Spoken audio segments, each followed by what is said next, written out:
We are recording. Okay, thank you. At this point, I'd like to call the May 13th meeting of the Hollis Brookline Cooperative School Board to order.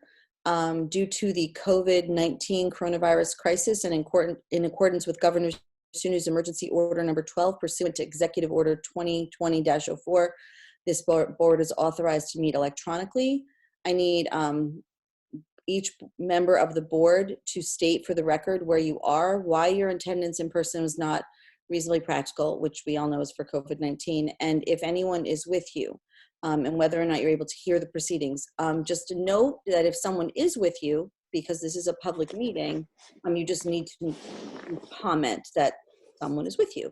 So I'm going to go around to various members and ask that you state those things. So I'm going to start with Vice Chairman Solon. Hi, this is Tom Solon. I am at home. No one was with me. I'm here because of COVID-19, and I can hear the proceedings. Great, thank you.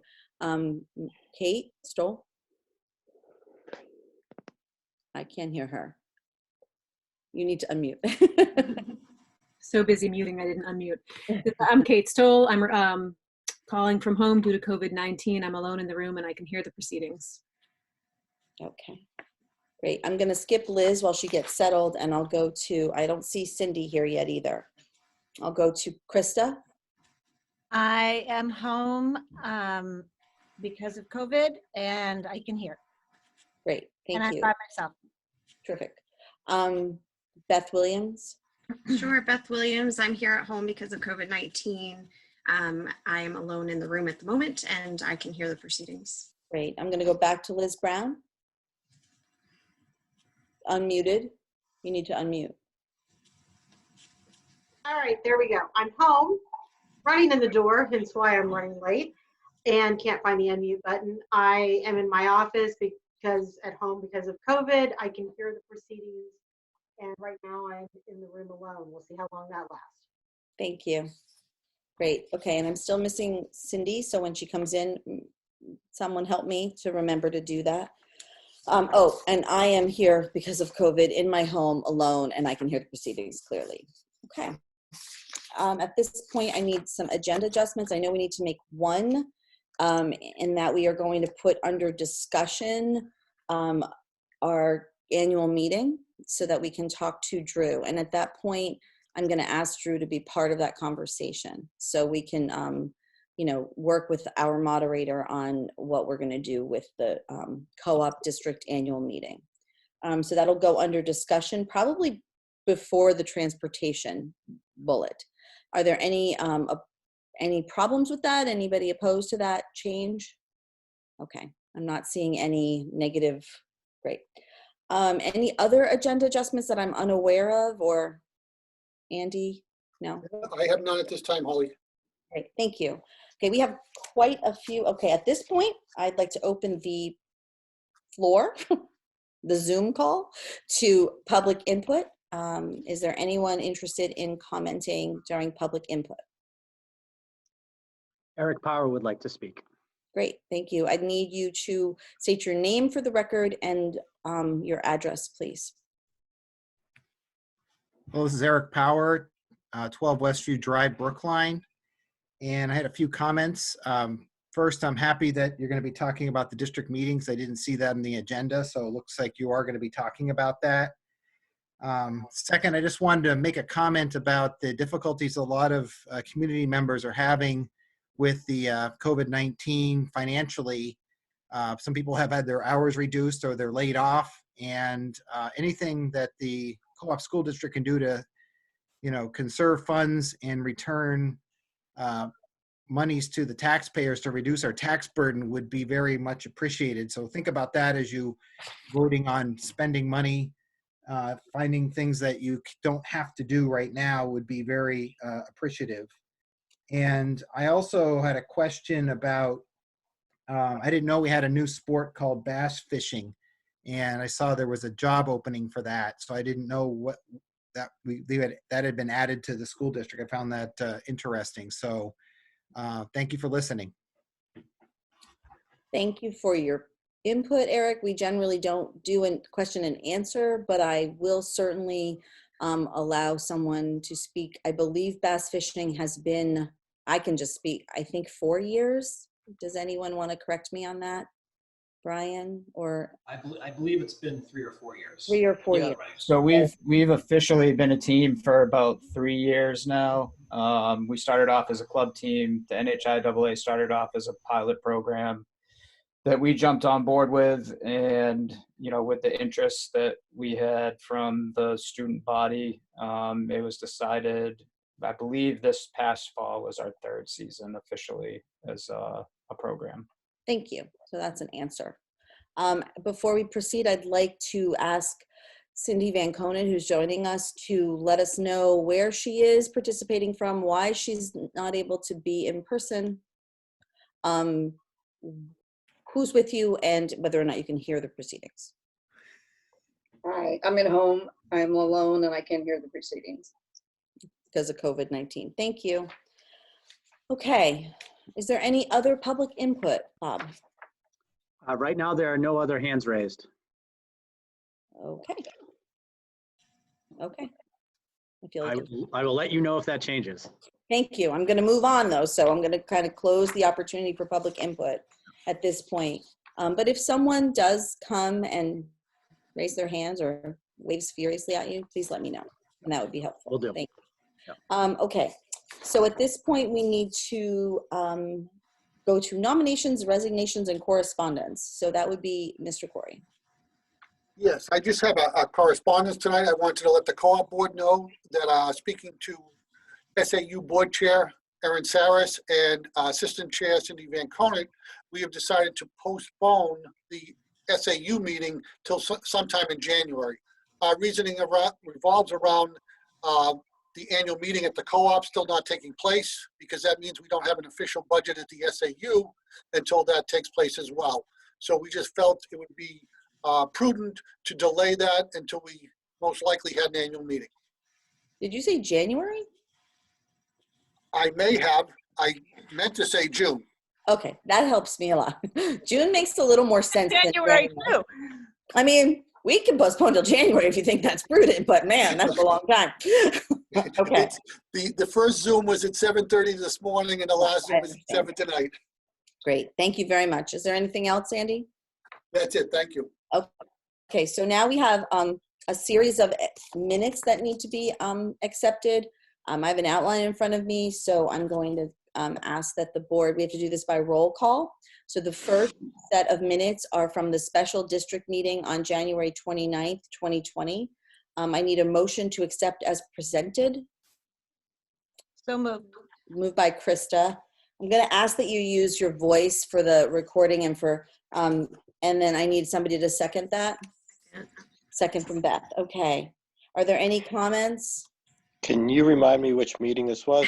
This was January 29th, our special district meeting. I believe that was the apportionment committee meeting.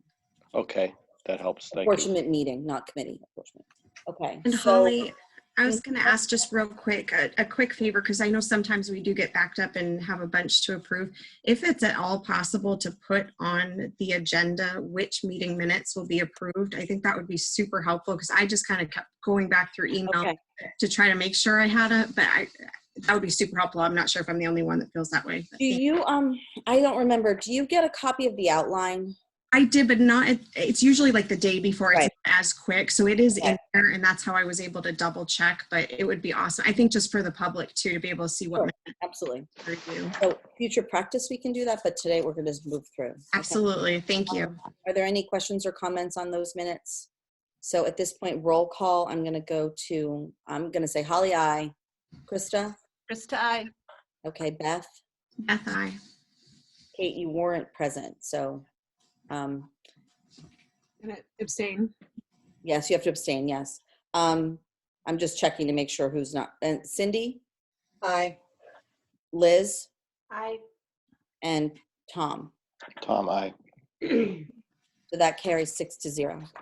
Okay, the next meeting was a joint meeting with the Budget Committee on February 5th, 2020, and there's an amendment on page 2, line 6, to delete this line in its entirety. So I need a motion to accept as amended So moved. by Beth. I need a second by Krista. Okay, and I think that Liz was not present, so I need Holly, oh, sorry, are there any comments? Okay, so I need a roll call vote. Holly, I need Tom Solon, Tom, I. Beth Williams, Aye. Cindy, Aye. and Krista. Krista, I.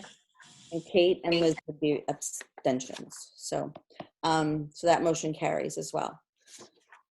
I need to look at the minutes from February 12th, 2020 with the following amendments. Page 4, line 21, delete 1 before Cav block. Page 5, line 19, correct the spelling of first. Page 8, line 20, replace voting with voted. Page 15, line 15, replace it with is following understand what. And page 15, line 21, replace associating with association. I need a motion by member to accept as amended. So moved. Moved by Beth, and I need a second. Second. Sorry, I don't hear you as I'm talking. Krista. Okay, at this point, we would need all 6 of us minus Kate because she wasn't on the board yet. So are there any questions or comments on those minutes? Okay, so I'm going to call for a roll call vote. Holly, I. Tom Solon. Tom, I. Beth. Beth, aye. Liz Brown. Liz, I. Cindy. Cindy, aye. Krista. Krista, I. Okay, and Kate is an abstention, and those are approved. We had a non-public session on February 12th, 2020. We have some non-public minutes. I need a motion to accept as presented. So moved. I'm sorry, who said that? Cindy. Cindy, so moved, thank you. It's hard, and I need a second. Second by Second. Beth, thank you. Are there any comments on those? Okay, so I'm gonna do a roll call vote again. Roll call vote again, there's 6 of us. Holly, I. Tom. Tom, I. Beth. Beth, aye. Liz. Liz, I. Cindy. Cindy, aye. Krista. Krista, I. So that motion carries with member Stoll abstaining. We had a public hearing on February 17th. We had members Solon, Brown, Levesque, Melanie was not there, and Whalen were absent. So I need a motion to accept as presented. I need that to be by somebody who was there. So Beth or Cindy. So moved. Beth, and seconded by Me, Cindy. Cindy. Okay, and so Holly, are there any comments or questions? Okay, so a roll call vote. Holly, I. Beth, Aye. and Cindy. Cindy, aye. Okay, and everyone else abstains. We had a public hearing on February 18th. We were missing Tom, we were missing Beth, Liz, Melanie, and Cindy. So it's really just Krista and I. So I'll make a motion to accept as presented. And Krista, can you second? Second. Great. No comments. And Holly, I. Krista, I. Thank you.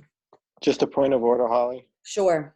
I don't believe you have to have been present to make the motion, only to vote on it. Thank you. Sorry. No, that's okay. I just want to make life easier for you. Yeah. Okay, good. Well, the rest of there's only like 7 more, so it's fine. No, there's just a few more. So we had a public and a non-public on the 17th of the 20th, and I think we can combine those according to Dawn. So I need a motion to accept the minutes of the regular meeting and those of the non-public session conducted on March 17th, 2020 as presented. So moved. Moved by Beth and seconded by Second by Tom. Tom. Okay, and I believe we were all there. Are there any comments, discussion? Great. So roll call vote. Holly, I. Tom, I. Beth. Aye. Liz. I. Kate. Aye. Cindy. Aye. And Krista. Aye.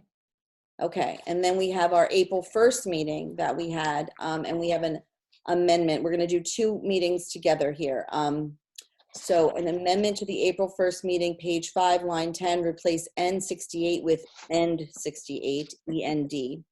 And then we also have minutes from the co-op school board from April 29th, and we have page 5, line 1, replace continued with continue, and page 5, line 20, end the sentence following environment. So I need a motion to accept the minutes of the meetings of April 1st, 2020 and April 29th, 2020 as amended. So moved. Moved by Beth, and I think seconded by Krista. Yes. All right, thank you, Krista. I believe we were all present, and is there any comment, discussion? Okay, so. Yeah, there is. Oh, okay. The N68 and N68, that's that organization that's helping with the food distribution, right? Right. What is the real name? I thought it was N68. It's END 68, like END. Okay, so is that? And it was in the minutes as N, capital N. 68. It's been in, I think it's in more locations than that, isn't it? I might be. Okay, so, but I would just, so I just say that whenever we're going through, if it shows up any place, not just that one line, because I thought it was N68 also. Right. Actually, I did too. So I learned. So, Thank you. good. Okay. So I'm going to call for a roll call vote. Holly, I. Tom. Tom, I. Beth. Aye. Liz. Aye. Kate. Aye. Cindy. Aye. Krista. Krista, aye. Great. So that's approved as well. All done with the minutes. Phew. Okay. Nice job. Thank you. Thank you very much. At this point, we are going to open the floor for our principals' reports. And I don't know, you guys decide who wants to go first. Who wants to go first? Rick, go ahead. Yeah, I think I'm up first in the packet. So You are. I have a number of things that I've listed in my principal's report. I'm happy to answer questions about any of them. Like I said, there's a lot of items on there. We're really pleased with the offerings things that we're continuing to put out into the community for kids in particular. They've been incredibly well received, whether it's something simple or if it's something larger. And I'm going to focus on just a few things near the end there. The senior Zoom celebration for college acceptances and I'll add future plans really was kind of a nice surprise. It was the first time we've done something like this. We weren't sure how it was going to go or whether anybody was even going to come. And it turned out 75, at least 75. I think the numbers might have been a little bit higher than that. Staff, students, and parents came out in what was one of the better, probably one of the better events we've had so far in really in the level of appreciation students were offering to staff, thanking them for all they've done for them, and the level of appreciation for staff towards the students was really something to experience. There was I guess one of the things that surprised me, the kids that were offering where they were going and their list of acceptances, which is as impressive as I've ever seen it in my time here, by the way, where after they did their, kind of, this is where I'm going to school, ended up staying on the call for like an hour and a half. So they really enjoyed the connection piece. I figured kids would be in and out, and that kind of wasn't the case. Maybe towards the end a little bit, but I think, and Mary could probably speak to this as well, that there was a lot of tears.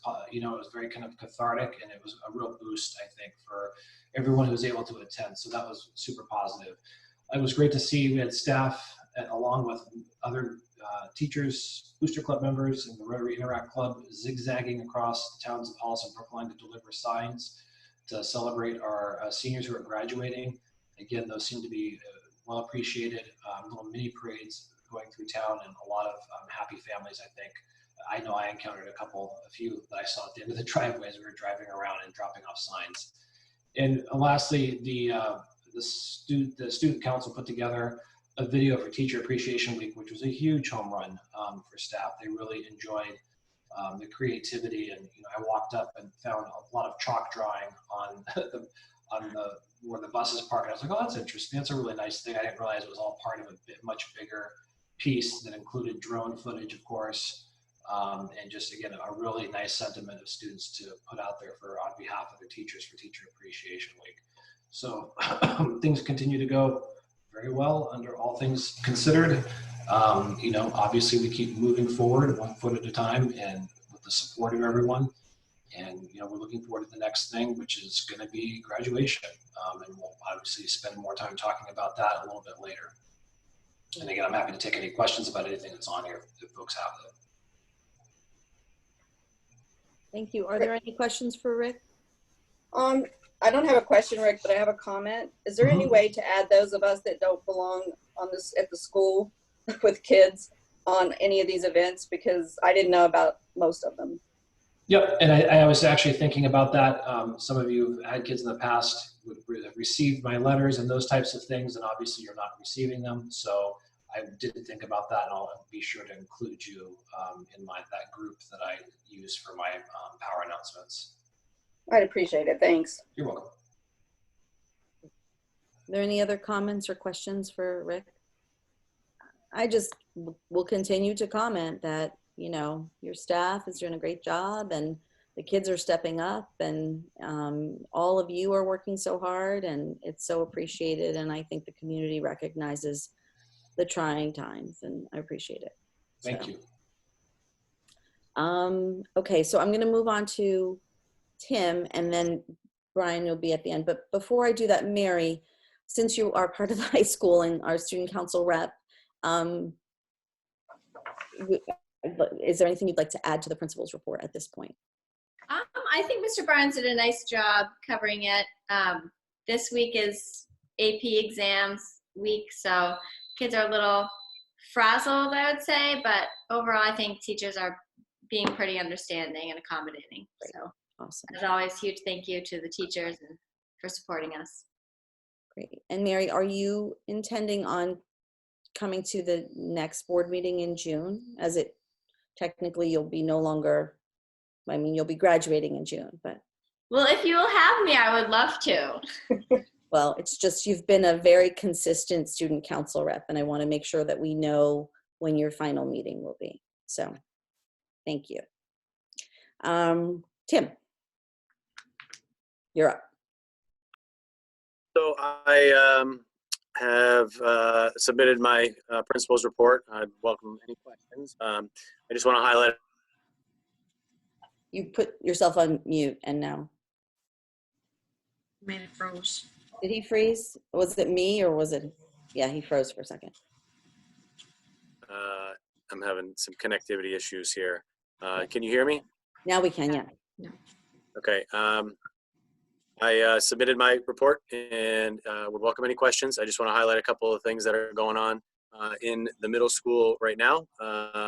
We've got, we had our Teacher Appreciation Week, which was very well received. We had students submit and parents submit likely thank yous and comments to all of our staff. And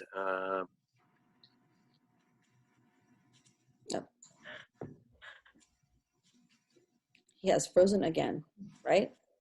Am I the only person who's seeing him frozen? Oh, here he comes back. There you go, Tim. Sorry. That's okay. The PTSA also purchased gift cards for our staff, which we're sent out through the mail. The end of year celebrations are continuing for our academic and non-academic awards, and we also have a field day scheduled for through our PE department. Parting gifts for our 8th graders, and we are also PTSA is also purchasing some nice HB 24 t-shirts for our 8th graders for them to move on to the high school with. The building projects continue. The building looks better than ever. As Bob mentioned earlier, We lost him again. Let's see if he can get back on. 1 second. You need to unmute. I would welcome any questions. It's a good strategy, Tim. Yeah. Any comments for Tim at this point? Same thing, Tim, like your staff needs to know, and you and all of the hard work and your students stepping up. And it sounds like the PTSA is really stepping up too. So all of that is amazing and great. So thank you for all your hard work. Thank you, Holly. Okay. So moving on, because we'll go to Brian at this point as part of the principal's report. You're on mute, Brian. Somebody needs to unmute him. Sorry. That's okay. So couple things just that I wanted to touch on with the principal's report, or my athletics report rather. First, the HB Open is going great so far. We've got a ton of participation across staff and students from both the high school and middle school, as well as staff members from the elementary schools. Mr. Grisone put in one of the top times this past week, so we're very proud of him for representing the co-op. Still haven't seen a time from Mr. Barnes, but what's his time? You don't want to know. Sub 8? Oh yeah. Oh, Yeah. So so that's going great so far. It's a lot of positive feedback on that and a lot of participation. So we're pretty excited about that. Some of the items on the turf field, just wanted to kind of provide a little more detail on.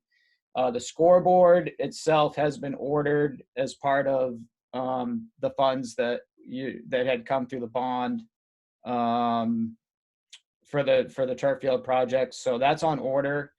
Currently, we're waiting for the manufacturer to go back into business. So once that happens, we'll have the scoreboard ready to be installed.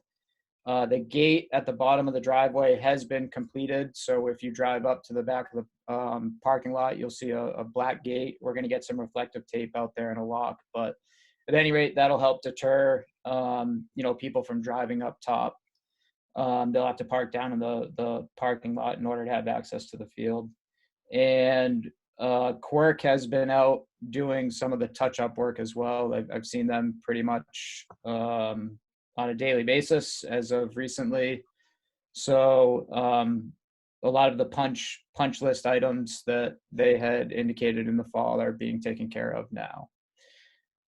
So obviously the bigger piece of my report has to do with bleachers. So just a quick background. Again, I touched on this at the last meeting. We went out and searched for bids on the same basic,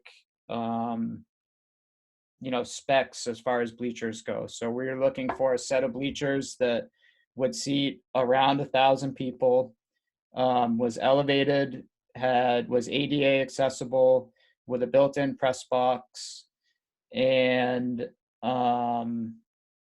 those are kind of the nuts and bolts of it. So with those quotes, there were two proposals for brand new bleachers installed, which the lower end came in at about $360,000 and ranged all the way up to, the other quote was for $460,000. And the third quote that we've obtained was for actually a used set of bleachers. So just to provide some context on the used set of bleachers, in talking with that company, what essentially they do is they tear down these bleachers that people don't need anymore, whether they're replacing them with newer ones or, just flat out don't need them, and they recycle those bleachers. So this isn't something where they tear down a set of bleachers and just send that same set somewhere. They take the pieces and anything that's usable, they build it custom to whatever we're looking for. So that came in at $105,000. So obviously there's a huge price disparity there. And we're confident that we can make that happen, through donations, if we choose to go that route. Thank you, Brian. So, and I'm happy to answer any questions that people have on those proposals. Thank you for all the work on the legwork on the bleachers. Absolutely. It's my pleasure. Are there any Holly, questions, Brian? yeah, Holly, I have a couple of questions. Okay. In general, on the, this is not specific about the bleachers. What is the situation as far as public use of fields during the period of shutdown? So we're currently it's just the limit of, no groups no larger than 10. Does that include the turf field? Can people go on the field and use it? Yep. Okay. The question I have about the bleachers and the proposal, did you do any comparisons, or was any spec given on the load rating for the different proposals, total load rating? No. Okay, I was just sort of curious because they talk about the number of seats, but the information, the way the materials used are a little different. I didn't know if it resulted in a different load rating, whether we had a minimum load rating for 1,000 people. So I don't have that information specifically. Just in my conversations with the different contacts that I have with these companies, whatever they're building is going to be any sort of code or specifications that it needs to in order, for that to be met, whatever requirement there is. I don't know if that helps or not. Okay. And just the last thing, is there any pluses or minus on the difference between the elevation off the field? Not that I can think of. I live right down the street from Milford High School, and the Milford High School bleachers, they're a 36-inch elevation. So, those are fine. I mean, I don't think we need to be at that 48 mark. Okay. What is the all-in price with the press box? I think it was a press box 17 on top of this. Yep. So what we're looking to do is actually fund, and Andy can correct me if I'm wrong here, but we're looking to fund the stands themselves. So the all-in price for the stands with the platform built for the press box, without the press box itself, is $105,000. Now, that does not include the foundation work that needs to be done. We don't have a definite price on that because they need to come up and figure out what actually needs to be done foundation wise before we can price that out. And that's just going to be a matter of pouring a concrete pad for the bleachers to sit on. So that's for the bleachers itself, and we'd be looking to fund that through HB Elevates. And then we would look for the Booster Club. The Booster Club is earmarked $40,000, I believe, to put towards the bleachers or whatever, other pieces that we're looking for the turf. And we'd be looking to do the press box with that donation. So the press box is that last proposal that you see from Bleacher Builders. And that's for $17,000. Okay. Do you know when we're going to be asked to, or do we need to approve this? Andy, I'm not sure what the order of events are and the board's role in this. To answer that, Tom, later tonight during deliberations, I'm going to ask you to approve the bleachers. And with that approval, the bill will come in and HB Elevates will provide that funding to the school district who will pay the bill. My thought process is making sure that the school board has always approved anything before it goes on property. The payment of the bill will be the responsibility of HB Elevates, and in this case, the boosters, because they are doing the press box. And then the money that is left over from those that has already been allocated will be looked at for other pieces of the field and may go to offset anything unexpected. Okay, so the bleachers is going to be a proposal for HB Elevate. The press box, do we have to take a position on that? I would say the position would just be, do you want the press box? My indication would be that I would recommend that. And then Brian and I will deliver that to the boosters who will fund the press box. So those two components would be funded and be moving forward ASAP. And then we'll have a discussion a little later on around the lights, which is a process, but a little different in the timing. How about the funding for the pad? The pad work, if we move forward with the lights, we will have Quirk Construction on site who built the field. And I think it will be advantageous to us from a cost point of view, since they'll be pouring concrete for the lighting, to have them do the pads, and I would coordinate the pads with the bleacher company that Brian's in contact with. But will that get funded from Elevates, from the Booster Club, or from the bond? Right now, Tom, I would say that would be funded through the donations, because it'd be approximately $45,000 left over from the donation to the bleachers that is earmarked for the field. And then Brian said the boosters were contributing 40, so there'd be approximately 23 from that. So one of those sources would fund the bleachers. So there'd be no expense to the taxpayers for the bleachers or the press box. Great, thank you very much. We just need to clarify a little bit the process, I think. So we would be approving the potential of having bleachers on property. And then you have to go to HB Elevates, because they would have to, as a board, decide to donate that money to the project, or is that how that works? Yes, HB Elevates has had conversations and has supported the bleachers and has supported the lights. They have not formally voted to the expense, because the first group we shared the expense with was Brian's work to the school board. Okay. And then once we have a final choice, if you would go with the refurbished bleachers, I would arrange a meeting with HB Elevate's chair, who is Barbara King, and that board would take a position and authorize their treasurer to cut the check to the school district. Obviously, without the funds, we won't move forward. So, there'll be a meeting coming up with them, but they are also able to work remotely. So I don't think that'll take long to move that through the process. And then would the school board then have to accept the donation, or would this vote be that? I would recommend that in your motion tonight, you cite the dollar amount for the bleachers and the press box, and with the expectation that the funds are being donated through HB Elevates, which makes it, to me, very clean. Okay. Is there any other comments from the board on that process? Okay, great, thank you. So that was all after Brian's principal's report, right? Or okay, athletic report, got it, okay. Thank you.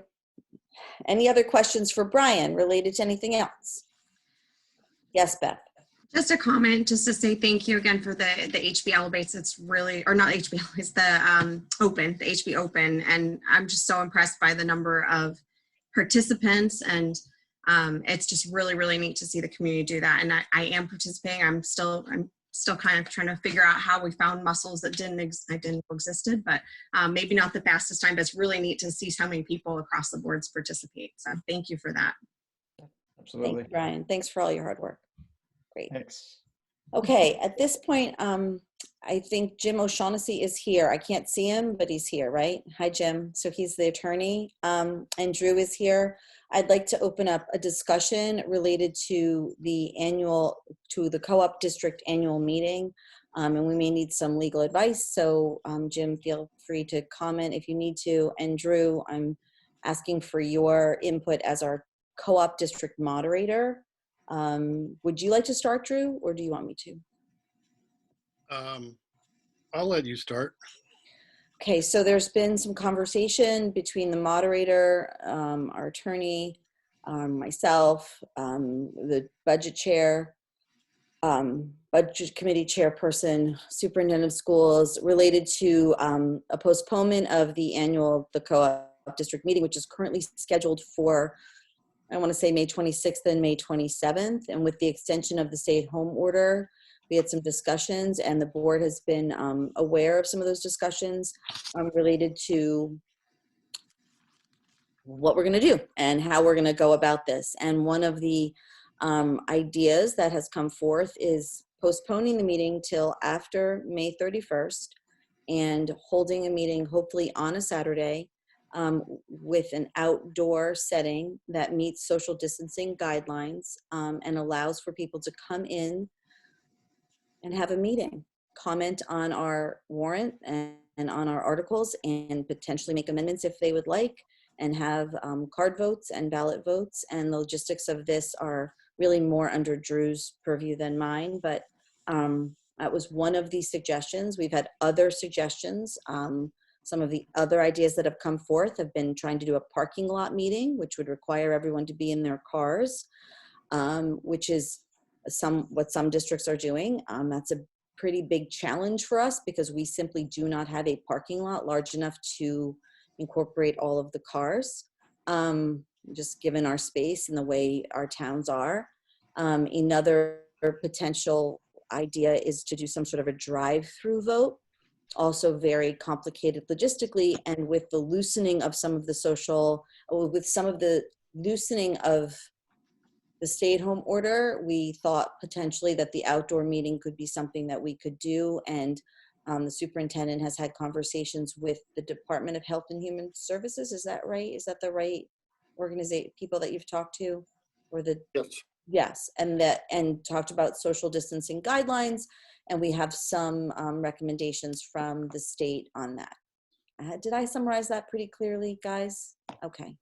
At this point, I don't think the decision is the moderators to postpone, and it's really your decision as to how we do this. But the board, I would like the board to weigh in publicly with concerns, comments, and give you some guidance as to how we'd like to proceed. So, Drew, does that work for you? Anything that you'd like to add? Yes, we've looked, as you mentioned, we've looked at a lot of options. An outdoor meeting, traditional annual meeting is sort of the leading contender. We looked at an indoor traditional meeting. We looked at a parking lot meeting, and we've looked at a Zoom meeting. Every single one of those has enormous logistical issues from the prospect of just running the meeting. Without getting into specifics of the meeting, I talked to a number of the folks who would be involved in running the meeting, and it was not unanimous, but there was quite strong feeling that none of these would be safe. Except for the Zoom meeting. A Zoom meeting would be safe. A Zoom meeting would be safe, but wouldn't. A Zoom meeting would be safe. I'm sorry, yes, the Zoom meeting would be safe. I don't believe I talked about that to them. Parking lot voting has been done in a number of districts. So you'd have a Zoom meeting kind of like a SB2 deliberative session, and then you'd have a parking lot drive-through vote that would be something like a voting session. You know, one question is, are these legal? And I believe that our attorney has been pretty clear that it's legal. The second question is it safe? And that's arguable. And the third question is, will people feel safe? And I would have to say that the majority of the people I talk to that have to actually deal with the voters and deal with the ballots don't feel that either form of traditional meeting would be safe, would make them feel safe. And therefore they would choose not to participate. No staff, no meeting. Yeah, I get that. What are our options? Well, we can go back to consider the Zoom meeting again. I believe that the governor has given the school districts some form of option with a default budget, which has its own set of risks. But that doesn't require a meeting at all. We just basically postpone everything until next March. And maybe there's a plan C, but I haven't thought about it. Jim, can you weigh in on that? Yeah, sure. Well, first, Drew, do you know what specifically you're referencing in terms of the default budget, because I'm not sure I'm familiar with that order. I'm familiar of the with the 38 executive order, which I think provided some stopgap measures in the event that a budget wasn't adopted by the close of the fiscal year. But I'm not aware of any provision allowing you guys to function with a default budget mechanism, certainly not indefinitely. So I want to first address the Zoom meeting. The primary legal concern we have with the Zoom meeting, and all of these issues have some legal pitfall or risk. And all of us are putting on our, like, let's be creative and let's sort of stretch our imaginations and our risk tolerances a little bit so that we can try to accomplish a meeting and get a budget. What I can say about the Zoom meeting format that makes it different from just a board meeting like the one we're participating in now is the inability to effectively confirm that the people participating, voting, speaking, and proposing amendments are registered voters. So I'm not sure how the supervisors of the checklist would do that. I think our office has basically concluded that it couldn't happen in any way that we've been able to figure out electronically. So that's why, for the most part, no district has said, and no town has said, we will hold our meeting as a Zoom meeting. The Zoom meetings that have happened in Bow and that are happening right now in Hopkinton they're calling them meetings, but they're really just public hearings during which members of the public are making public comment. And then following those meetings, the board is putting amendments on ballots or have put warrants on ballots to be voted on. So they weren't really meetings in the traditional sense. And my biggest concern legally is, how do we ensure that the people participating are registered voters? If you can't see their faces, it's just very difficult. So that's the roadblock there. And I haven't been able to come up with a good, consistent, safe way to do that. Thank you, Jim. Drew, I know you went to the select boards meeting. I know they've postponed their meeting till the 20th. What is their mode of managing this? I suspect that they're waiting to see how we're going to try and do it.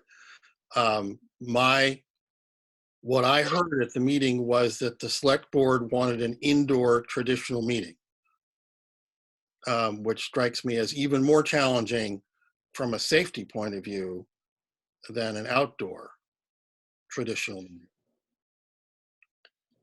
So is there any insight in anybody, any insight as to any changes that might take place after May 31st that would give us a little, I mean, we've got malls open, we have restaurants doing outdoor seating starting next week. So, right? Am I wrong about that, or does anybody want to confirm that for me? Yes, that's right, right? Malls are open.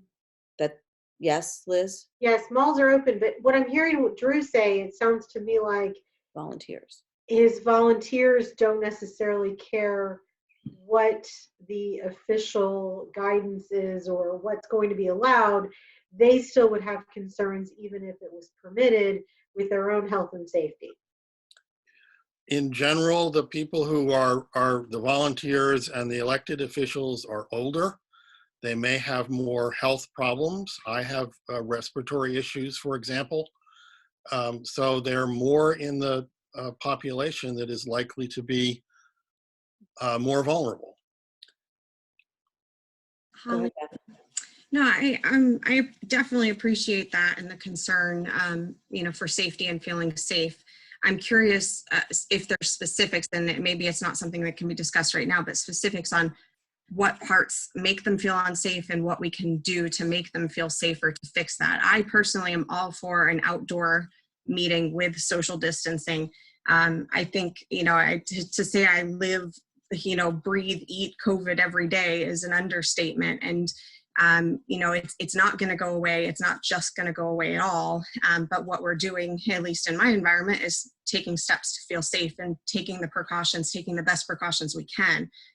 So I'm all for an outdoor meeting, but I would love to see or hear what some of the concerns are to see how we could alleviate some of those or make people feel safer, take steps to do that. Because I have a lot of concerns with a Zoom meeting. I have a lot of concerns with moving forward without having this taken care of and having voters have a say in it. I agree with that. Yeah, none of these alternatives is logistically simple. No. You know, can I appoint extra staff? I can certainly appoint as many assistant moderators as I need, but I need the A team to do this. You know, if I'm going to have a dozen assistant moderators, I need the people there on the floor, if you will, on the field to be able to control that, because I'm stuck behind the podium and I can't move. Supervisors of the checklist have to check in every single voter and hand out ballots. Now we can simplify that to some extent. And a number of districts, they've done essentially a drive-through check-in where the voter pulls up, shows a license in the window, and then somehow they are given, in our case, would be given a voter card and a set of ballots. And we have a nice situation in the fact that you can only really enter our space from one, you know, driving up the driveway. So we could probably position people in a way that once you've driven up to the parking lot, you've been checked in. Could probably do something like that. Yeah, logistically, let's suppose we have 500 people come up. That's 500, you know, it takes a long time when everybody comes in the room and just crowds around the supervisors. Right. Even with 2 or 3 check-ins per town, for 500 cars, it's going to take a very long time just to get people checked in. You get 500 people out there on the field and tell them we recommend they wear masks, and you're not supposed to get close to talk to anybody. You know, meetings are a social occasion. So I think at this point, we definitely need to postpone it. We're not going to do it May 26th and 27th. that's for sure. But I in order to postpone, I have to pick date and time certain. So one of the dates we threw out was Saturday, June 6th, which is a Saturday. So if we were to come up with a plan for an outdoor meeting, we could choose that Saturday. I mean, certainly a daytime time is going to be easier for an outdoor meeting, gives us more time to deal with some of the time crunches that you were talking about. We'd have to have rain dates because you can't do an outdoor meeting in the rain. And unfortunately, we run out of Saturdays in June because I believe that we're trying to potentially set a Saturday aside for graduation, and the town has postponed till the 20th of June. So we could potentially have rain dates middle of the following week, and they would have to start, we'd have to have meetings that start at say 4 o'clock in the afternoon so that we could get them in before it gets dark. It's not ideal. I don't, is there anyone else who has a suggestion, comment? I mean, at this point, we need to postpone the meeting or guide you in postponing it. Logistically, I'm not sure I have an answer. Yes, Beth. Sure. And just to be clear on one other part, you know, I do feel strongly that, you know, that would be my preferences, to be outdoors, to look at ways to make people feel comfortable. I feel safe with that. But the one thing I had mentioned just offline to Holly is that, you know, ultimately people have to do what they feel safe and comfortable with. And if we were to proceed with something, there are definitely people in our community that we know have health issues and would not feel safe there. But I am curious if there's a way for them to be included, their voice to be heard. And I know there's nothing about this that's simple, and I understand that. But to me, in a perfect world, we would move forward having this outdoors where people can be there, be socially distant, but there would be a way for people to do a drive up to vote for the people that are most vulnerable to be able to vote and be included. So I'm not really sure if there's an easy answer to that, but I just want to make sure I said that I want to make sure that people that don't feel safe have an option and have a way to be there if all the stars align and we can do this. So. Well, they can certainly listen in, because I assume we're going to be streaming it through all available channels. Unfortunately, the state is very clear there is no absentee voting option for a meeting. You know, it's flat out not allowed. So they would have to show up, run through the checklist, and deposit the ballot in a box. Now, two of the articles, the SB2 and the tax cap, require the ballot boxes to be open for an hour. And I imagine there will be some people that will just drive up, vote on those issues, and then go home. But we have 8 other articles on the agenda, some of which are complicated. Holly? Jim, yes. This is Tom. Hi, Tom. I wanted Jim O'Shaughnessy to comment because he's been raising his hand. So. Oh, okay, go ahead. But Jim Belanger sent a text that I said, saw it. Okay. I saw it. Thank you, though. I'll read it. I'll sit in a minute. So we started the meeting without really having a conversation about a lot of the logistical concepts that are right now, you know, being considered for the meeting. What I can say is I've had conversations with the attorney who did the process, a similar process for Winnisquam, and I think the meeting there went very, very smoothly. The turnout was similar to an average district turnout, but they did a drive-in model is what we're kind of calling it. I haven't heard across the state. We work with the Bow School District who did their meeting as the sort of like the Zoom meeting followed by the voting. I haven't heard about issues from checklist supervisors and other helpers at the meeting that there were issues, that people felt generally safe. And if we talk about logistics, people will drive up, they'll be in their cars with the windows up, and the checklist supervisors will have masks, and maybe there'll be a designated person. There could be a helper who could say, I'm comfortable being the one to hand off the packet through the window if the supervisors in fact want to stay in their seats and stay 10 feet away from. We can make those things work. And they don't need to be necessarily supervisors as long as they've been deputized by Drew to be helpers at the meeting. That's fine. We can be creative about that. They can be helping the supervisors at the checklist.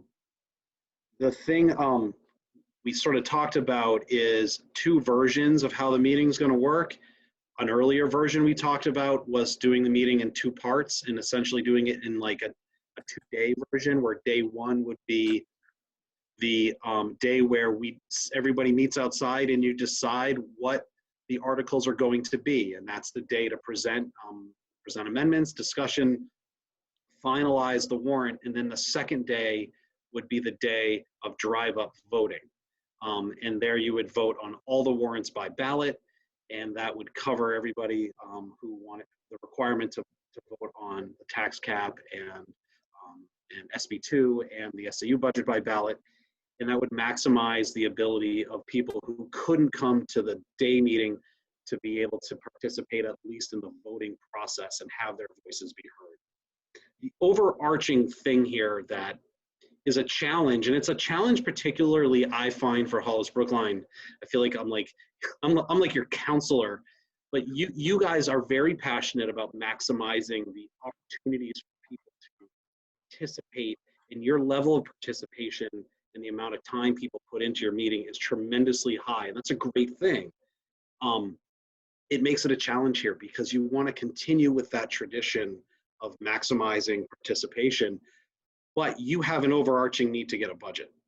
And it's going to get increasingly more important, and the pressure will be increasingly greater on the superintendent and the board to have a budget. And so I just want to be the voice of reason saying, you guys need a budget, and you need one sooner than later. It's not dire right now, but you do need one. And so you've got to strike the right balance. And we're trying to do that. So those are my thoughts just in terms of what your options could possibly be.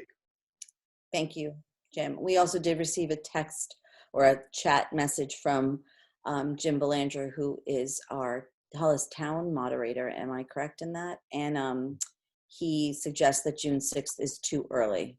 Hi, Jim. I can't hear you. Hi, sorry. I'm going to allow you to have some public input if you wanted to say something. Well, I'm the assistant moderator for the co-op, so as I Great. know, I'm Terrific. still the town moderator.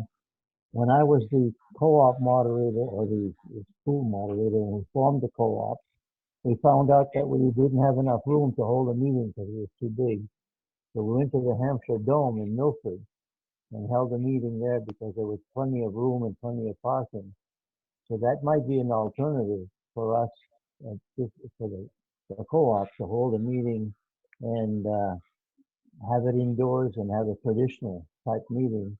I think to do all that planning, June 6th is a little too early. The 13th maybe. I understand the 20th is going to be taken up by the town, but that was my thought. Is to, we're talking about venues here, and we're really not exploring something that has enough seating with social distancing to accommodate the group that's going to show up. Okay. Thank you, Jim. Thank you. Okay. Thank you. So Drew, at this point, I think I don't want to spend too much more time on this. We have a lot of other things on the agenda. I think we need to give you some dates and some suggestions for dates. Unfortunately, the 13th is a potential date for graduation, and the 20th is the town meeting. So unless we were to try and do something during the week, the only Saturday really available in June unless we go all the way to the 30th and we push our, is that right, the 30th or the 27th? We push that to like 3 days before our fiscal year ends. So I'd like to get it in June. I'm perfectly willing to help with legwork and planning and logistics. And I believe that there are other members of this board who will help with that. I'm also, if legally allowed to, will be willing to check people in or whatever needs to be done. So I'd like to suggest, although I respectfully agree with Mr. Belanger that it would be a crunch, I'd like to suggest that we postpone till the 6th and we consider, we could consider the Hampshire Hills Dome or another space to do this if that would appeal to people. I still think you're still going to be dealing with concerns about social distancing and safety. But I think we have to take that offline and have further conversations because we could be here all night trying to plan it. And we really do need to just simply postpone it at this point. Does that help you, Drew? Does the school board, I heard from Beth, but does the rest of the school board have firm opinions about Zoom versus indoor versus outdoor? Anyone else? Well, I'd prefer outdoor over Zoom. Absolutely. And I think outdoor is so much safer than indoor at this point. So I would support the outdoor. I know this is like crazy, and I was going to ask Jim O'Shaughnessy, like, is there any possible way to take what we have right now, and I know it wouldn't allow people to amend, but to take all the articles we have right now, put them on a ballot and allow people to vote yes or no? Have ballot, yeah, basically. Without having maybe even an official meeting, literally calling it to order, then having drive-by voting or something like that. Yeah, would you like me to respond, Holly? Yes, please, Jim. The legal concern with that model is it really completely cuts out the public's ability to weigh in whatsoever on the warrant articles. And although the right to comment And the other very important right to propose amendments as a member of the legislative body isn't an absolute right. It's a pretty powerful right in New Hampshire. So what Bo tried to do is pay some respect to that by allowing people to suggest amendments, and then the board made amendments and put that on the ballot. And that was a somewhat risky process, but in Bo, they felt that community was less likely to have a problem with it. Hopkinton has kind of done a better compromise by what they're doing is they're doing the same meeting thing, but then they are putting amendments on the actual ballot. But there's going to be a series of contingent amendments. So do you vote for Amendment 1? If no, do you vote for Amendment 2? If no, do you vote for Amendment 3? If no, do you vote for the article as originally presented? That's what their current ballot looks like. And I think that's really, really confusing and tricky. The thing that makes Hollis Brookline different from everybody else, it's great. You guys have picked this year to have SB2 and a tax cap on there. And that changes the game entirely from my perspective, because people feel passionate about those issues. And I know people are going to want to talk about and potentially propose amendments. The tax cap, depriving of them of that opportunity is a very risky thing from my perspective. So you could do it. I had a conversation with a district today, very small, tiny, maybe the tiniest school district in the state. They're going to do just that, Krista. They're going to just put the questions on a ballot. The first question is going to basically say, here are the rules. Do you agree with them? Which is what Bo did and what Hopkinton's doing. And if the voters don't agree to the process and the meeting's automatically recessed, then it's going to be Article 2, Article 3, Article 4. And if the operating budget doesn't pass, the moderator is going to also recess the meeting to develop a process for how they're going to get an operating budget passed. It's possible. The answer is yes, but it's risky from a legal standpoint. Okay. Thank you. Is there anyone else from the board that would like to weigh in?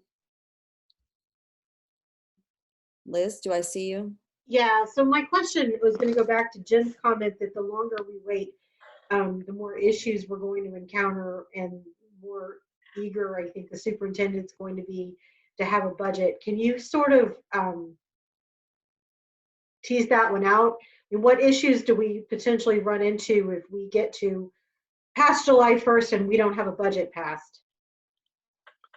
Well, I can mention that Governor's Emergency Order 38.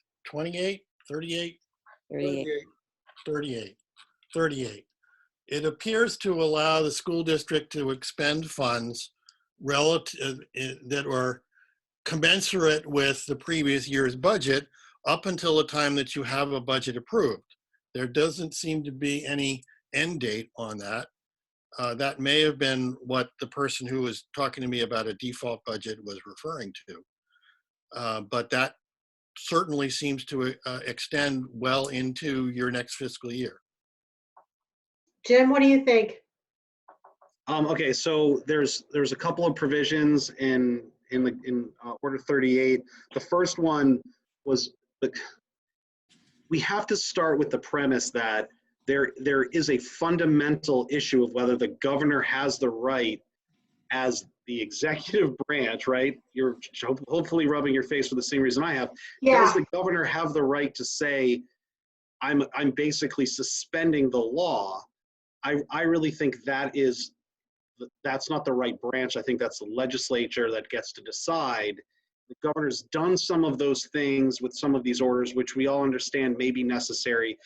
But as your lawyer, I have to tell you that if you follow some of those things, you're doing it at your own risk, because I'm not sure if you get challenged, if a judge is going to say, well, what authority did you rely on when the governor did that? And as your lawyer, I have to answer that question. And there is not case law in New Hampshire that would support the governor having authority to suspend law. He can suspend rules because rules are adopted by the executive branch, but he doesn't have the authority to suspend statutory law.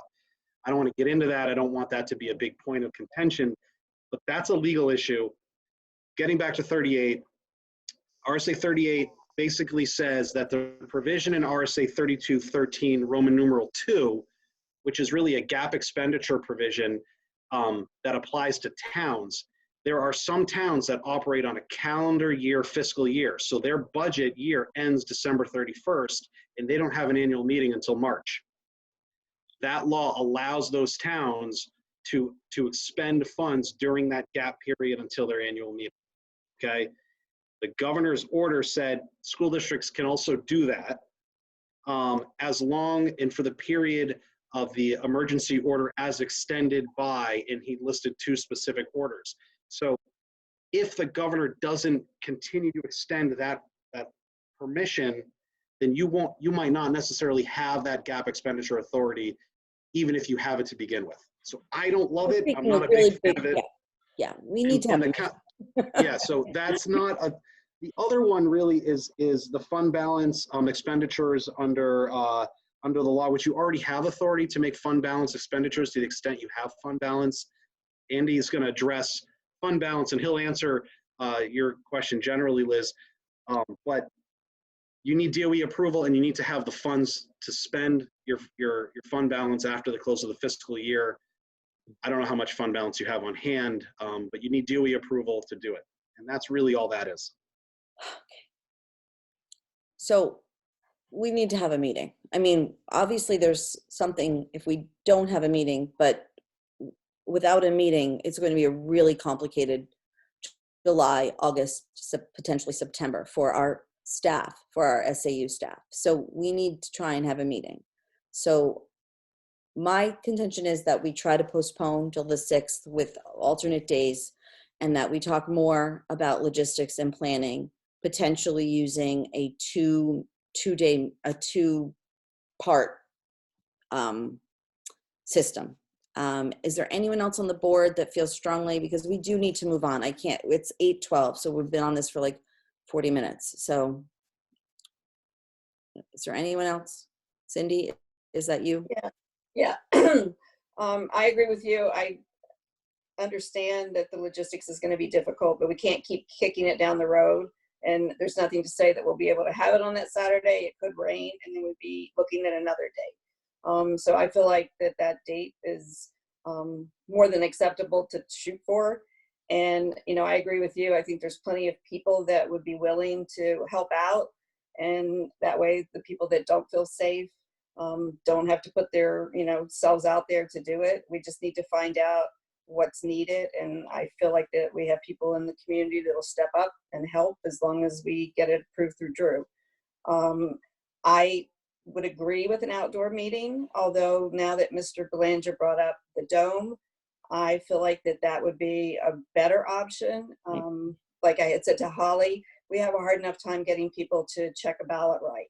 So the more things that we change for them to do something, the more difficult it's going to be to get people to participate. So having it in the dome is basically the same as having it in the gym, just with the social distancing, and we'd still be able to let people go to the mic. So my choice would be, if that's a possibility, to do it indoors where we can have the social and still have people available to be able to walk up and do what they need to do. And the checklist, I have a lot of concerns about making sure that everybody that's voting has the right to vote. And so I think that the checklist issue is huge. And if we can do it outside, that's one thing, but it's a lot easier to contain it inside, I think. At this point, I don't even know that we'd be able to get access to the dome because the gyms have not been included. I guess if we're going to express opinions, I would like to have something completely outside. And I guess I'm not as optimistic as some of the other board members are about having community members be willing to step up and check people in. Because while I am willing to do a lot of things for this community, checking in voters that I don't know would not be on the list of things I would personally be comfortable with doing. So I have a hard time asking somebody else to do that. Okay, so thanks, Liz. Thank you all. Is there any other comments? At this point, I'd like to move on. Yes, Kate, sorry. No, it's fine. I just want to say really quickly that I am in support of an outdoor meeting. I think that there are ways to do it safely, understanding that we may have to really work on who could do some of these points that other people can't do. I would really, if we're considering the dome, I would want to know more about that going forward, because it is indoors. I don't think that's as safe. Plus, it's also the structure itself is held aloft by air circulating, and that air is circulating in and out. And so I would really be thinking strongly about the health piece of potentially circulating those germs inside before they go out. Great. Thanks, Kate. And Drew, last. Thank you very much for discussing this tonight. I will spend time with whoever wants to work with it on logistics. It is a big problem, and we can cover a lot of this with volunteers if they're available. But if I can't work out the logistics, we're going to have to come up with a plan B. Okay. Thank you, Drew. Thank you. Okay, at this point, I'm going to move off of the annual meeting discussion. I hope you have enough that you can go on, and we'll go to transportation. Andy. I just wanted to provide the board an update. We've been working with the transportation company. Jim has been involved. I actually forwarded you an email from Jim regarding this. About 3 or 4 weeks ago, we had started to negotiate with the bus company, and they came back with a 70-30 split, looking us to pay 70%. At that point, I didn't feel it was acceptable. It was getting a little confrontational, and I was talking with other superintendents who were encountering the same thing across many, many districts. So I solicited Jim's input, and he kind of took over. And what I'm proposing later on during deliberations, and what we can discuss now, is kind of a negotiated split of that we would pay up to 55% of the costs, and those costs would be what I would call fixed costs. And they would be the cost to lease the buses, which, as you know, we started a new company with SDA. We basically leased almost a brand new fleet, so they're incurring those expenses. We also cycled out many of our vans that do student transportation for our special education students. So those vans are leased.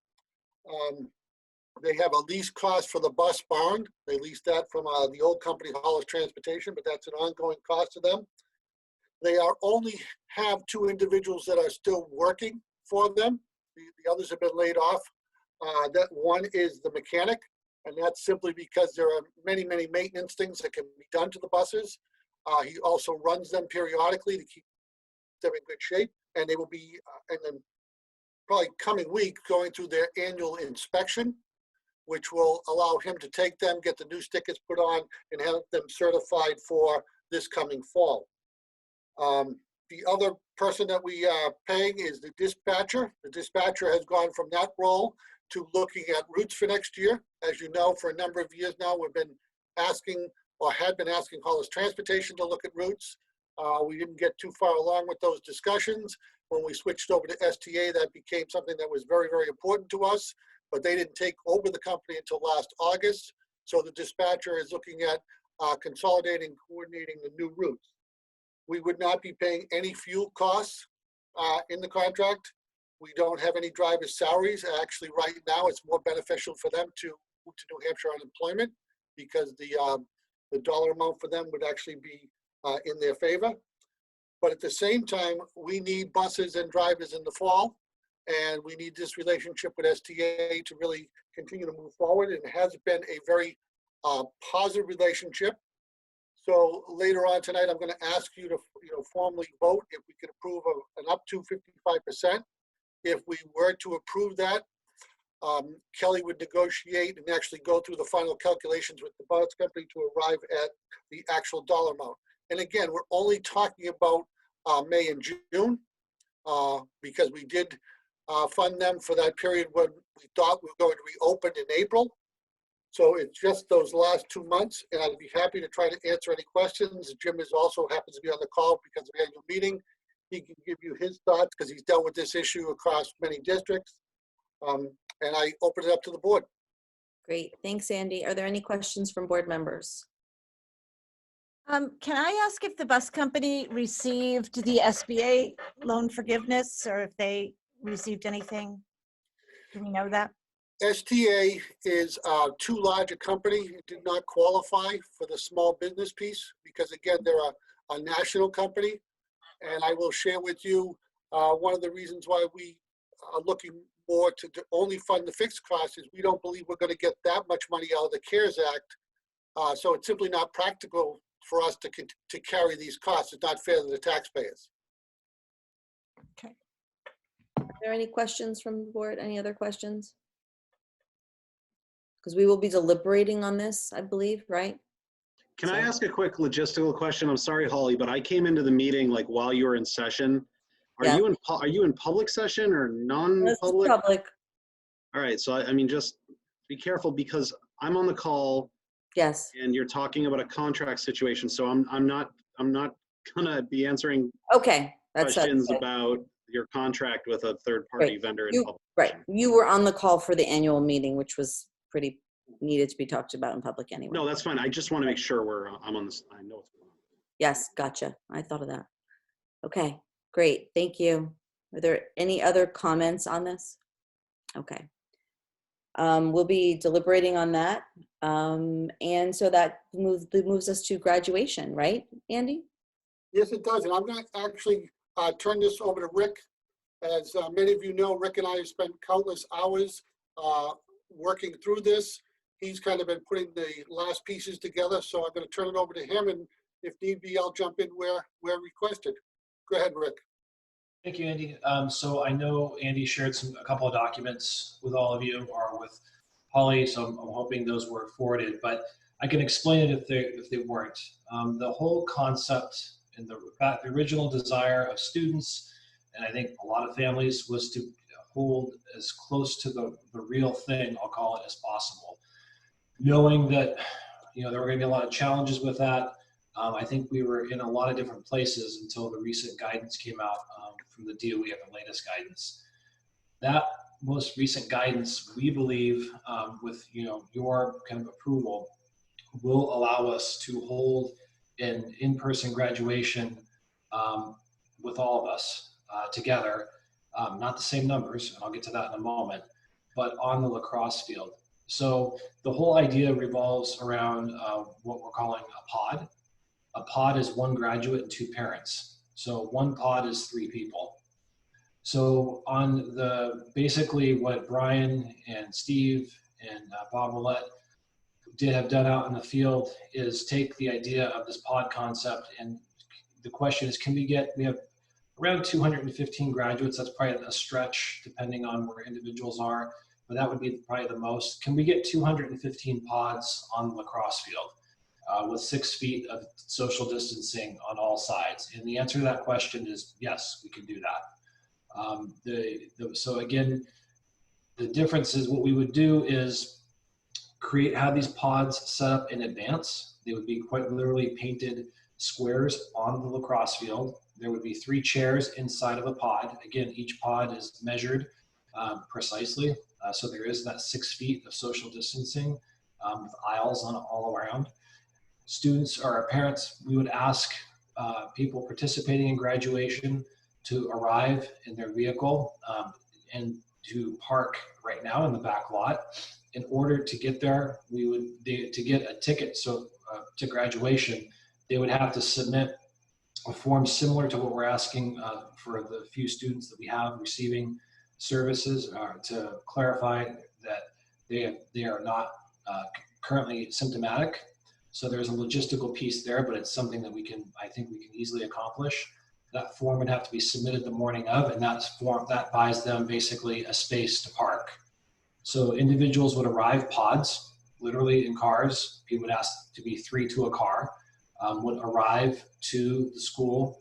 And right now, and there's some different options for parking, but I'm just gonna go with the most simplistic right now. Would arrive, we have more than enough parking. We have 258 spaces, so we could conceivably put 215 cars back there. Individuals would be asked to stay in their vehicles, and we would then create a procession to march those pods down to the lacrosse field. Those pods and marching down, we'd be very careful and methodical how we line folks up. Again, adhering to the 6 feet of social distancing. So mom, dad with son or daughter would be walking down in their pod in a graduation procession, and then arrive to a pre-designated spot on the field, which we would share with them well in advance. We would, right now we're talking about their diploma would already be on the chair. We would make the ceremony significantly shorter. It'd be about half as long as it normally would be. I would allow the 4 student speakers who would traditionally speak during graduation, your salutatorian, your valedictorian, your student body president, your senior class president, to give speeches. The adults would not give speeches, or live speeches certainly, at graduation. Once those speeches had finished, we would then announce the names of the graduates like we would normally. When the name is called, the student would stand up, and the parents, and this is the part one of my favorite parts of the concept, would actually hand the diploma that was on their seat to their child. We would use the money. Normally, we'd spend a fair amount of money on tents and those types of items. There would be no tents in this scenario, so we would be reallocating funds to hire more photographers to be spread out, again, adhering to all the social distancing requirements, to take pictures as, Mrs. Johnny Jones is called, then the photographer is going to take a picture of Johnny Jones' parent handing their child that diploma. Once we finished moving through handing out the diplomas, we would then dismiss them by aisle or pod methodically back to their cars. And ask them to remain in their vehicle. Once everyone was lined up, we would then be excuse them. And again, you're familiar with the layout. Our layout, physical plant layout, really lends itself well for this. So students could then begin processing in a parade that we've already reached out to the Hollis Police Department, and we'll begin discussions with just Brookline too to establish a predetermined parade route through both towns. So instead of the traditional graduation percentage wherever the graduates walk out onto the field and people spread out for pictures and hugs and all those things that we can't do now, their procession out would be literally the parade through the 2 towns, kind of as a farewell for the seniors, which we would publicize like crazy in the town, so people could line up, again, adhering to social distancing on their front lawn, I suppose, to wave goodbye to the graduates through that. We design plan a route in advance that kids could follow. Once they are at the end of the route, that would be essentially the end of their graduation. That's the overall concept. There are some variables with parking. Do you split the parking up? Those types of things. We've gone over a number of different scenarios. And I really want to thank Brian for putting the spreadsheet together, because I think it does it's a nice visual to give you exactly what it looks like. And if you were to go onto the lacrosse field now, you would see the beginnings of 2 of these rows, so that we quite literally painted and then stood in and said, does this make sense? Are we comfortable with this? I think we are. And I think what would remain now is to get your kind of a nod for us to move forward with this, because we want to present it to the DOE. Not that they would approve anything. They're not going to approve or disapprove of anything, but they can provide guidance for that. And then we would be obviously putting this out to families, which it is basically out right now, to get feedback on it. It does, the pieces I like is it does, kids ask to be able to graduate together. And I think this is a way to safely do it.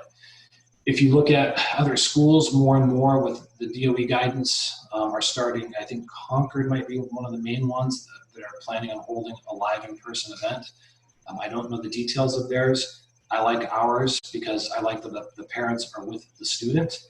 That is a huge piece of crowd control. I have a lot of trust. This is not something that I would be comfortable doing maybe in some other communities, but I have a lot of faith and trust in our families, and with the student is with their parents.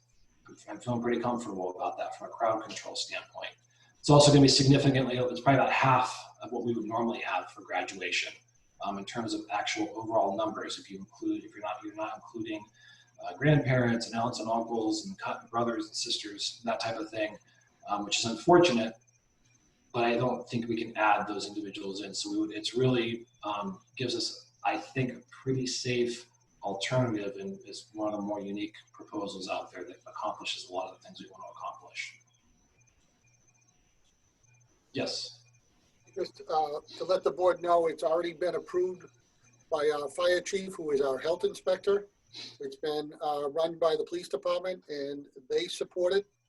And I have had conversations along with others with the DOE, and again, they won't bless it or not bless it, but I do believe that they will think very highly of the plan. And I agree with Rick that I think we can pull this off. This is a special group of young ladies and gentlemen, and I'd like to do everything in our power to give them something to remember this year other than the virus.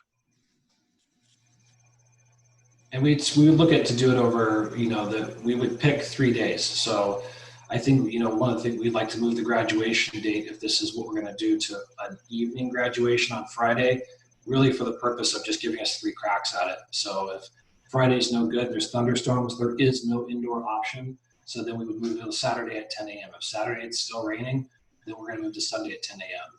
So 3 days we can get this in. We've done it on a much, much shorter time frame before with rapidly changing conditions. So give me 72 hours.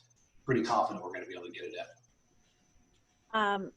I really appreciate all the effort and work that has gone into this. I can't tell you enough from a school board member and as a member of a pod. I really genuinely appreciate all of this because I think it'll be a special day. If we can get this through, I think it will be really special. I think the parade will be very cool as well. Thank you. And I do want to add too, of course, we would mandate that everyone wear masks. That's going to be a requirement. It's not an optional piece. We control who can be on campus. So everyone's going to wear a mask. Any other things to decorate? That's what I was thinking. Appropriately so, of course.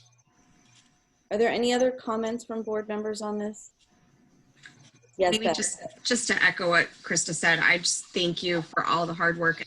It's such a difficult situation, and I've probably teared up every single time I've talked about a parent giving a child their diploma or their senior diploma. I think that's amazing. And I just, so much thought and effort went into this, and it shows. And it definitely feels very safe, very sentimental, and very special. So I just applaud everybody involved in it. Thank you. Anyone else? Yes, Kate.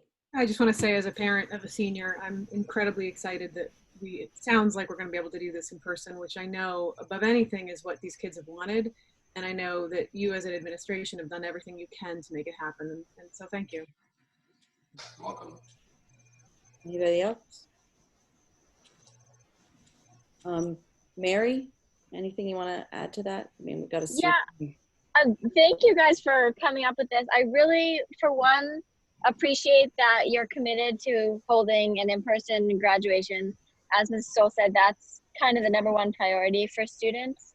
I do think the parents giving the diploma is a nice touch. It's very personal, so I like that. And I also like the community component of it. I think that's a nice way for the community to come together and kind of congratulate and recognize the seniors and I guess everything that they've been through this year specifically. Thanks, Mary. I'm sorry if I put you on the spot, but I can't see your little face. So anyone else? So I believe we'll be voting just on the date of graduation, and we'll probably make that motion to reflect those 3 dates, the 12th, 13th, and 14th, with giving you the, I guess, the discretion, whatever. Clearly, you're just going to choose it based on weather. So, right? Yeah, I would just pick Friday, and I would just, that would be my #1 date because we want to have 3 cracks at it. Okay, great. That sounds great. So if there are no other questions, I'm going to move on, but I do really appreciate all the hard work on that. Thank you so much. Thank you. Thank you. Great. So donation of lights, Andy, that's you.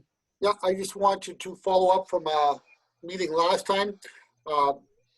The morning after we had our meeting, I received a very nice email from Carlton and Michelle DeVoe that they are absolutely on board with this and are excited to move forward.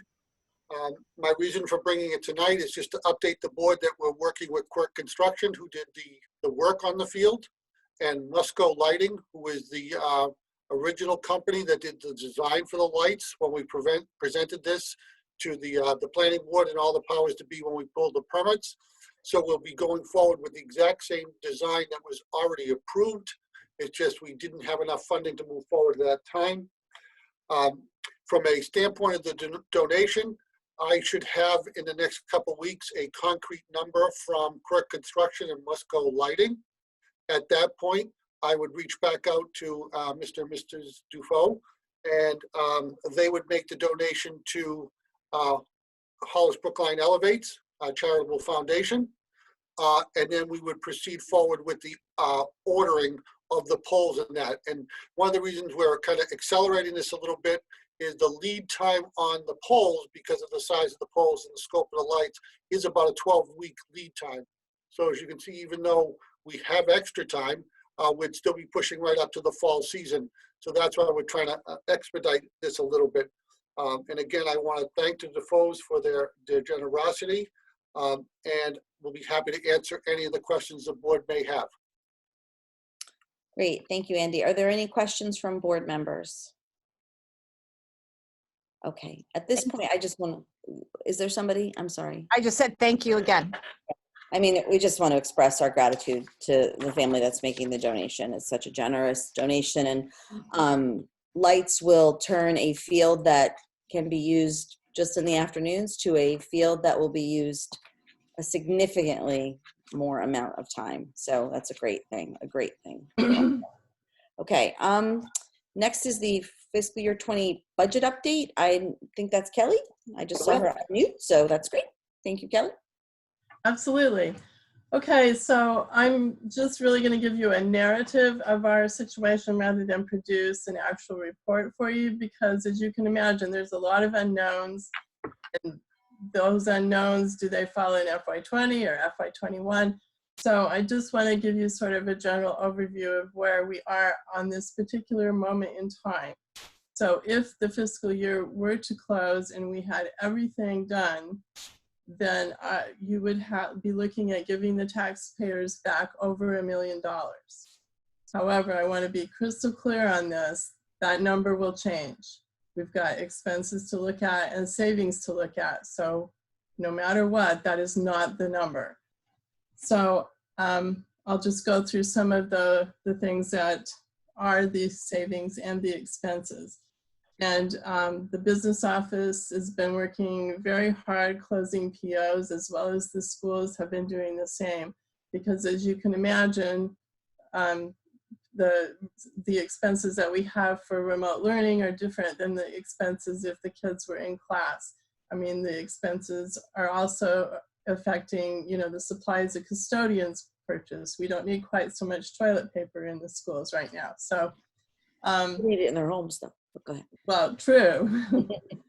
Okay, so we are not finished with closing all of the POs yet, just to make that clear. So that is a tedious process, going through each PO and making sure that we need a certain amount to get through the rest of the year. So some of the additional expenses that we're looking at are with ESY. Because the school year for students ends on the 12th, there's a certain number of days that we can't go beyond a certain number of days for providing services to special ed students. So that is going to put at least 1 week of our extended year program into FY20, which comes with a fairly significant cost. So that's one of our costs. Compensatory education is another potential cost. There are services or pieces of education that we may not have been able to provide, but we're still responsible for providing. So that could be a big expense. And some of that could be in FY20 and some of it could be in FY21. Excuse me. I believe there's a potential special ed student moving into the district that could amount to a few dollars more than we have budgeted. So that will likely end up partly in FY20 and partly in FY21. Our food service program, although they've done an incredible job at providing meals for families, but they're using all of their inventory. We have no revenue coming in other than the reimbursement from the state. So it's likely not likely, I will say the potential is there that we could see an overrun in food service. And if that goes beyond the fund balance that they have in the food service fund, then that will go to the general fund by default. So that potential is also there. We also are likely going to have some healthy costs for PPE and disinfection. Part of that may be in FY20, part of it may be, well, definitely will be in FY21. We don't know how much that is or what that looks like between fiscal years. We are very likely to have some reopening costs. Could be some in FY20, mostly in FY21, but we don't yet know what those look like. So, but it is something we've identified. And lastly, excuse me, as far as replacement, or as far as devices, we are looking at probably some replacement costs there, because as you know, we're all human beings, and we know that we are likely not to get them all back, and some that come back will likely be damaged potentially. These are I'm talking about the devices that we've given out to students to get through their remote learning experience. So those are the expenses that we're looking at. As far as savings, depending on what you guys decide tonight, we are likely to have some transportation cost savings. So that would increase the number that goes to the taxpayers.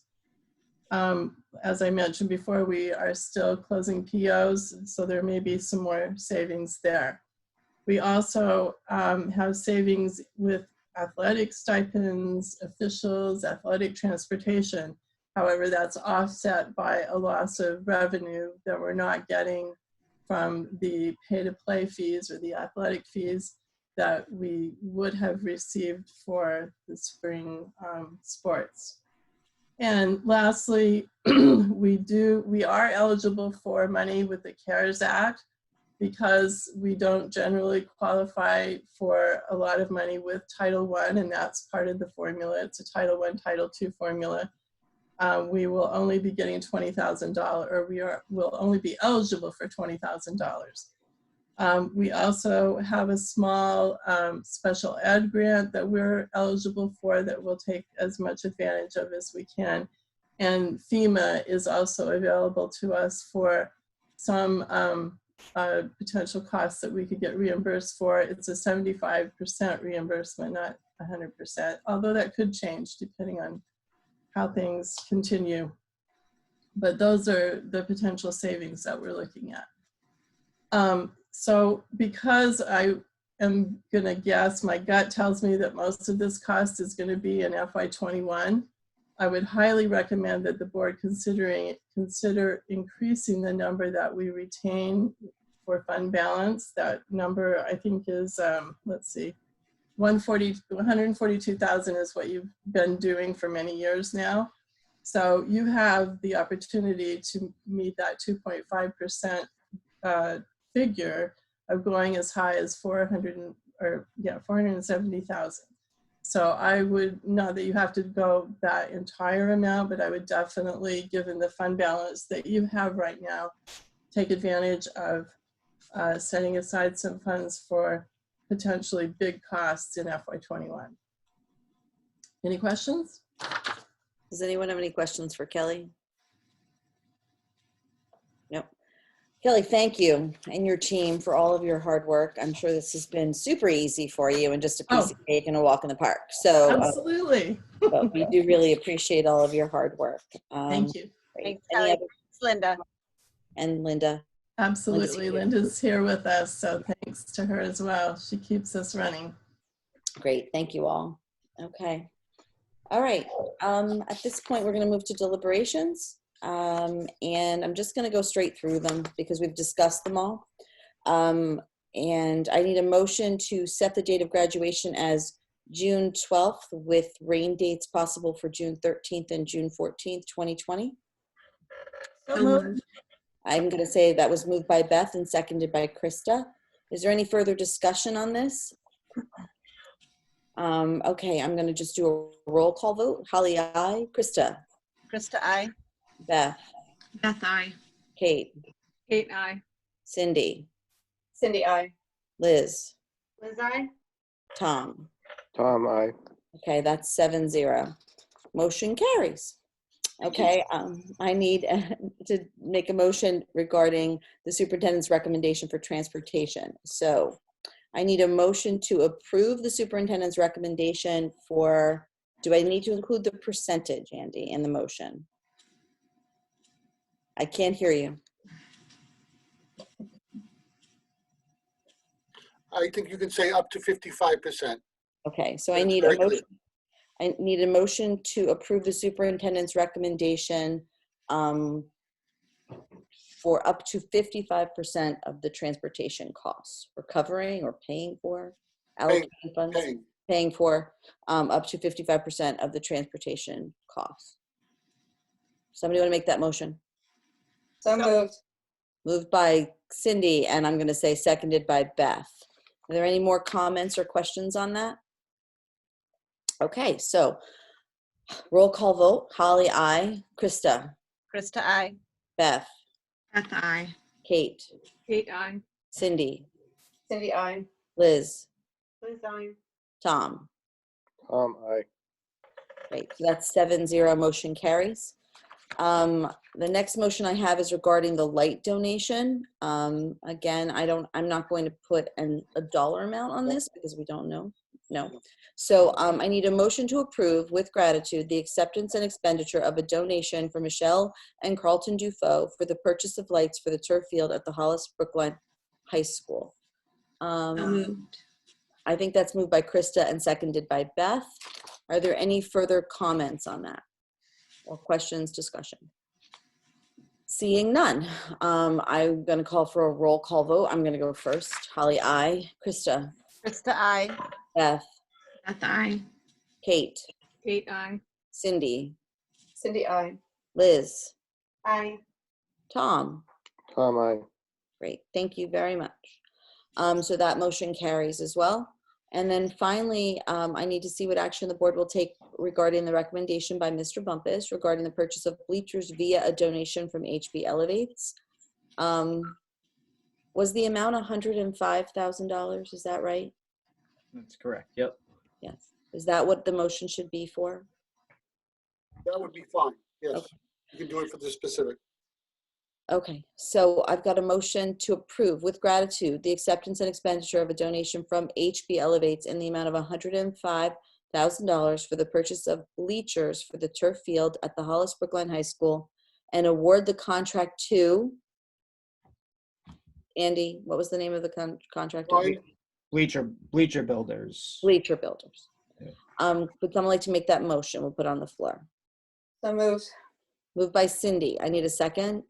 Second. Second by Beth. Okay, for further discussion on the motion? Just a question, are we going to be doing additional motions tonight for either the press box or the additional site work? Those are not on my list. Right. I would like to get a firm number on the site work, Tom, and come back to the board. And the same with the other question you had. So you've got enough time? Yes, because the lead time on the bleachers is significantly longer. So I feel confident because we're most likely going to have another meeting in the next probably 10 days to talk more about it. Okay, no, that's fine. Thank you. Thank you. Any other further questions on that one? Okay, I need a roll call vote. I'm going to go first. Holly, aye. Krista's next. Beth. I. Kate. Aye. Cindy. Cindy, I. Liz. I. And Tom. Tom, I. Great, thank you very much. At this point, that is all that is on our agenda. So is there anything else? All right, without further ado, I need a motion. Wait, Go ahead, just Tom. a question. Do we have a date for next meeting or is there a suspicion of a date? That's a great question. My suggestion is let the chair, myself, Drew, and Jim, and the chair of the budget committee talk a little bit about annual meeting. And then we would have to send something out for a Zoom meeting. It will probably be only the co-op that needs to meet, so we'll have flexibility around dates and times and can coordinate that via the chair. Is it likely to be next week? In an ideal world, yes, but that's why I don't think it'll be next week. Okay, thank you. Okay, I need a motion to adjourn. Motion. Seth, seconded by Krista. Okay, roll call vote. Holly, aye. Krista. Krista, I. Beth. Beth, aye. Kate. Kate, aye. Cindy. Cindy, aye. Liz. Aye. Tom. Tom, I. Great. Thank you very much, everyone. Thank you.